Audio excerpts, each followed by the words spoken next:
Assalamualaikum warahmatullahi wabarakatuh. Perkenalkan, nama saya Nabila Izzatiza dari Prodi Sistem Informasi ya, Universitas Dr. Islam Cendekia. Di sini saya akan memberikan tugas ujian semester mata kuliah analisa dan perancangan sistem informasi.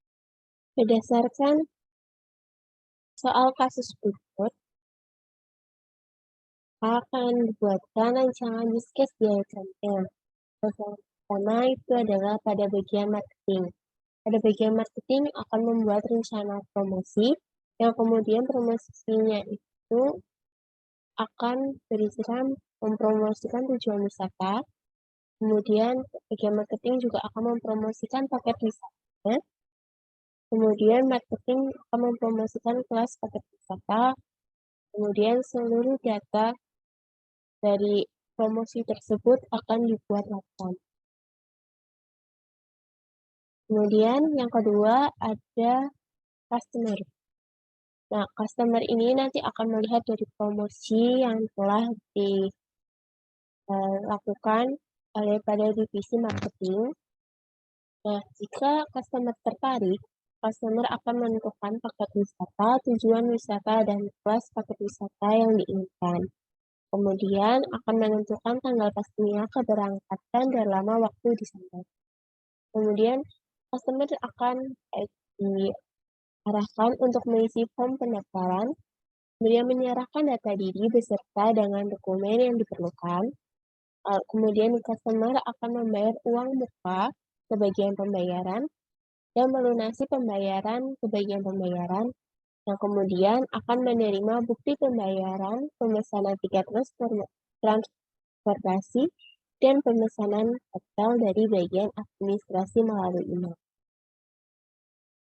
Pada bagian administrasi akan menyerahkan form pendaftaran kepada customer, kemudian akan menginput data customer, kemudian data tersebut akan dicatat dan berisikan paket pilihan customer, kemudian akan mencatat kelas wisata pilihan customer, memberikan data dan dokumen dari customer ke bagian transportasi dan bagian penginapan, kemudian akan menerima bukti pembayaran dari bagian pembayaran, menerima bukti pemesanan tiket pesawat atau transportasi dari bagian transportasi, menerima bukti pemesanan atau booking hotel atau penginapan dari bagian penginapan, yang akan kemudian mengirimkan seluruh bukti pembayaran dan pemesanan ke email customer. Kemudian, bagian administrasi akan membuat laporan pendaftaran perjalanan wisata dan laporan pemesanan perjalanan wisata yang kemudian akan diberikan kepada. Yang berikutnya ada bagian pembayaran. Pada bagian pembayaran akan melakukan pemeriksaan tujuan wisata pilihan customer. Kemudian, bagian pembayaran akan memeriksa kelas wisata pilihan, kemudian akan memeriksa tarif perjalanannya. Kemudian, setelah customer memberikan uang muka, maka akan dicatat oleh bagian pembayaran, dan bagian pembayaran akan menerima pembayaran sesuai dengan tarif paket yang telah dipilih oleh customer sebelumnya.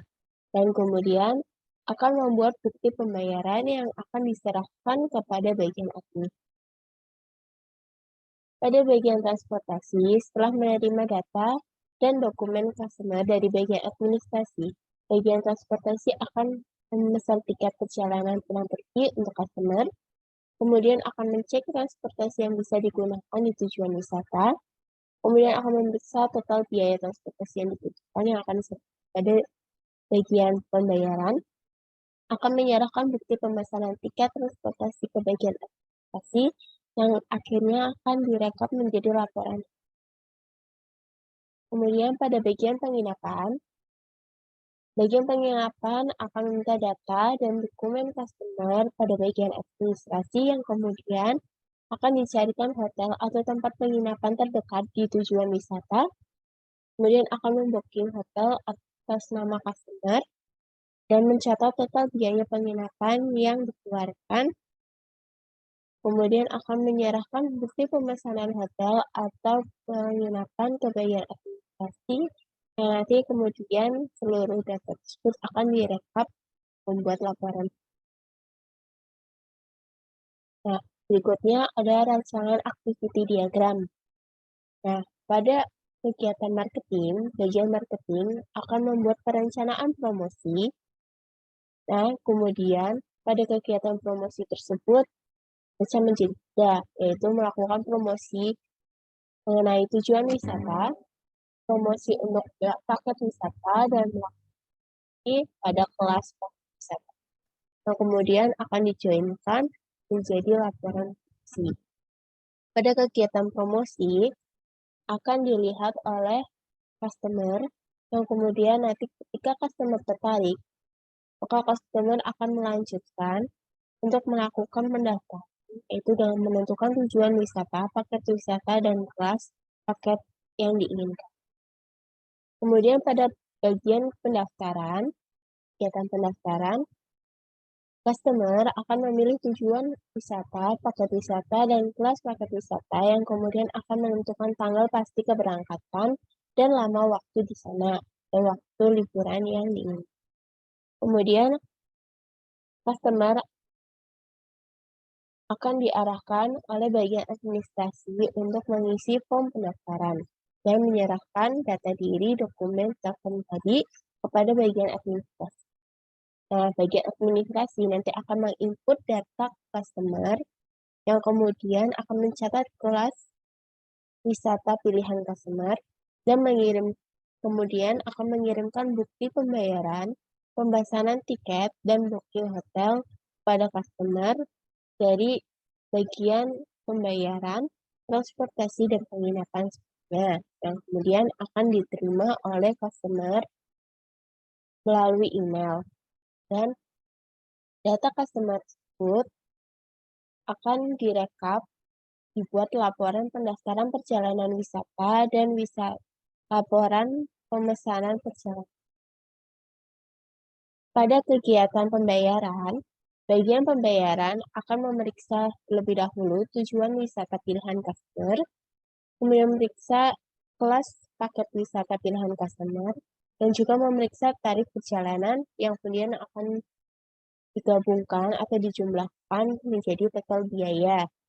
Dan total biaya tersebut akan diberitahukan kepada customer, kemudian customer akan membayar uang muka, kemudian bagian pembayaran akan mencatat pembayaran uang muka tersebut.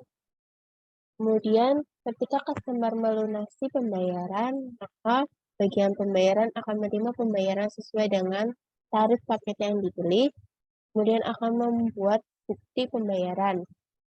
Yang nanti bukti pembayaran tersebut akan diserahkan kepada bagian administrasi dan arsipannya akan dibuat laporan keuangan. Kemudian pada bagian transportasi dan penginapan, nanti bagian administrasi akan menerima data dan dokumen dari customer. Kemudian data dan dokumen customer tersebut akan diberikan kepada bagian transportasi dan bagian penginapan. Nah, pada bagian transportasi akan menerima data dokumen customer, kemudian akan memesan tiket perjalanan pulang pergi untuk customer, kemudian akan mengecek transportasi yang diperlukan atau yang ada di sekitar tempat wisata yang dipilih oleh customer, kemudian akan mencatat total biaya transportasi, kemudian akan membuat bukti pemesanan tiket transportasi yang kemudian akan diberikan kepada divisi pada bagian administrasi, dan juga arsipannya akan dibuat laporan. Nah, pada bagian penginapan, setelah menerima data dan dokumen customer, akan mencari data hotel atau penginapan terdekat yang ada di tujuan wisata, kemudian akan membooking hotel dan penginapan atas nama customer, kemudian akan mencatat total biaya penginapannya, yang kemudian akan dibuat bukti pemesanan hotel atau penginapan, yang nantinya akan diberikan kepada bagian administrasi dan arsipannya akan dibuat laporan penginapan. Bagian administrasi setelah menerima bukti pemesanan tiket dan juga bukti pemesanan atau pembukingan hotel akan disatukan menjadi bukti akan disatukan menjadi bukti pemesanan tiket dan bukti pemesanan pem- pemesanan hotel yang kemudian akan dikirim ke customer melalui email. Nah, untuk